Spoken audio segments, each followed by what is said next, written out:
Welcome back to In Focus. Still with Mr. Butch Ramirez, the chairman of PSC, and our chef de mission. Sir, we came from talking about the athletes and their readiness.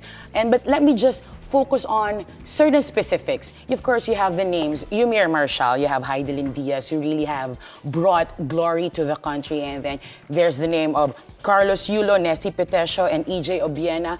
Are we looking at other names that you yourselves are very excited about in this coming SEA Games? At the moment, we have 1,115 athletes on the list as our official delegation, maybe more.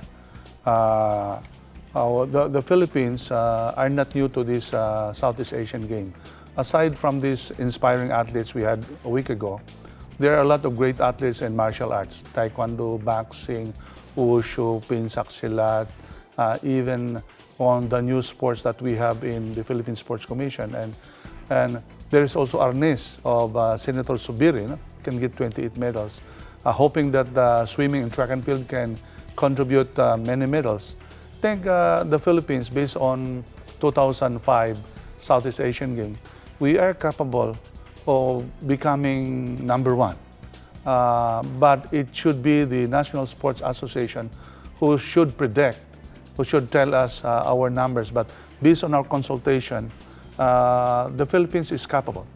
I'm pretty sure we are capable. And are there any additional measures that the PSC is doing, the government is doing, to be able to really make sure that we will be excelling not just on solo events, but other bigger events that we used to really fall short on before? Well, boxing is one, taekwondo, bowling, billiards. Normally, we only spend 300 or more million a year for our athletes, but today, we spent already 1 billion pesos for the foreign exposure of athletes, because after the Southeast Asian Game, we will be going to the Olympics. So this is how much support government is giving to the Philippine team. And never in the history that the athletes is going to a qualifying competition with a team of 5 people, sports medicine, sports psychologists, sports physiologists, and masseur, and other people. So we are now adopting a template of really focusing, supporting our top priority athletes. And a lot of things are happening in the Philippine Sports Commission.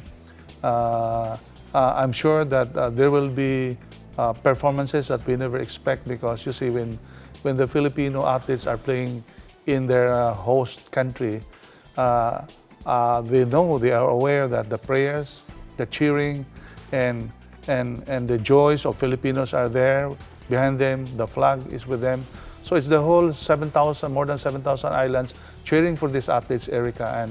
And with this, it's spread in Subic, Clark, Manila, and other areas. So the whole country is involved. As a matter of fact, it's good to note that the torch coming from Malaysia will be landing in Davao City.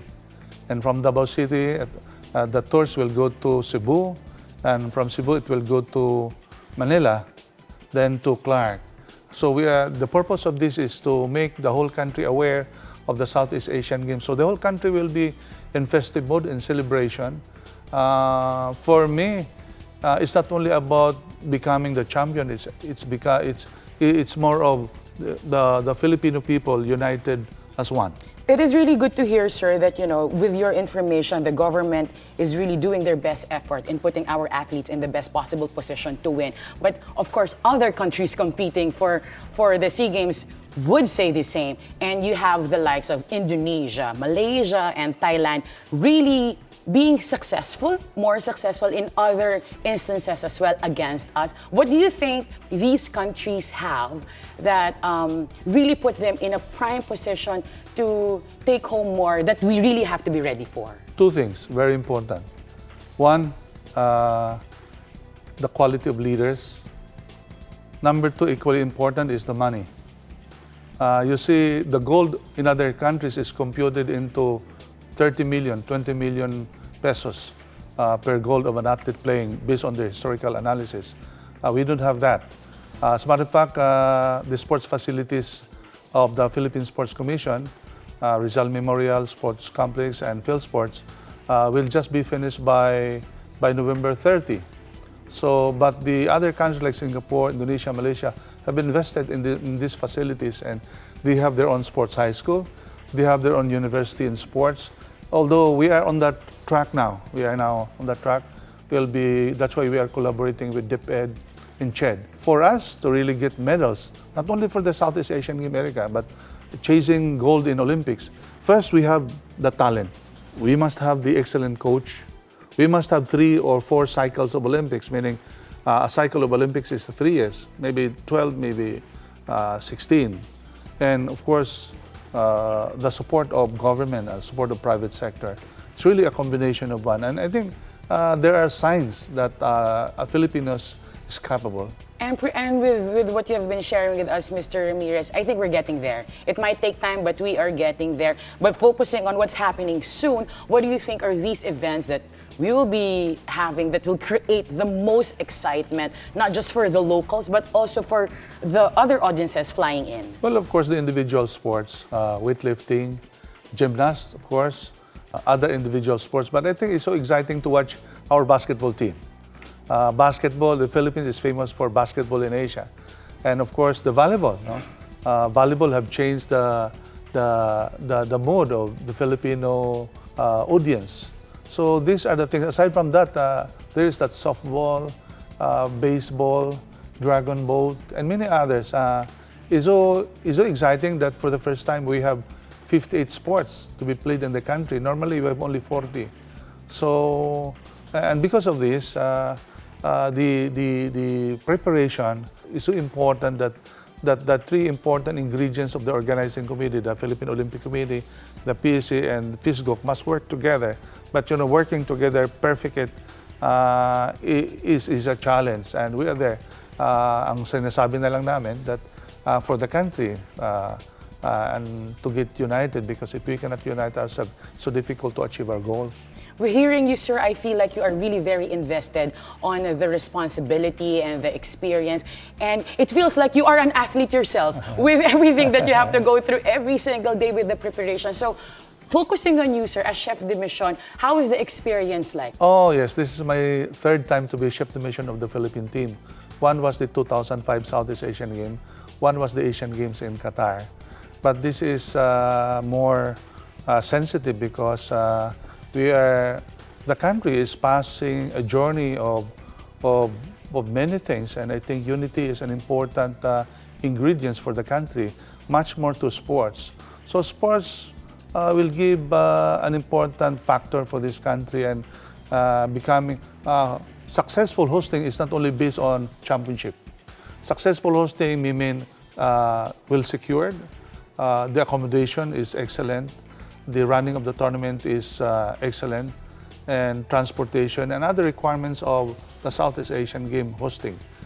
With this, these are the things that we wanted to achieve, and it can be said that maybe the championship can be a bonus, but our athletes will deliver as I look at it, because we have people monitoring all over the world that they are doing fine. As a matter of fact, it shows that there are 5 people who are now 2 or 5 or maybe 10 qualified for Olympics after the qualifying. So these are good signs, Erica. Well, thank you so much, sir. On that note, any message for the rest of the country as we welcome the upcoming SEA Games in less than 2 months? To all the Filipino peoples from Batanes to Tawi-Tawi, cheer for the Filipino athletes, win or loss.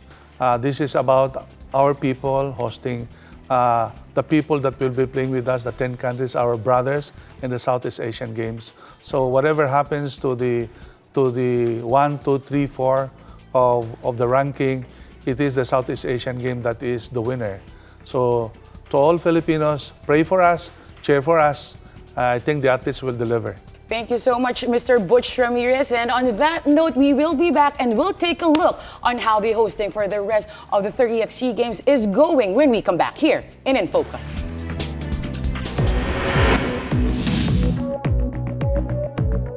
I'm Amparo Acuña from Quezon City, member of the Philippine National Shooting Association.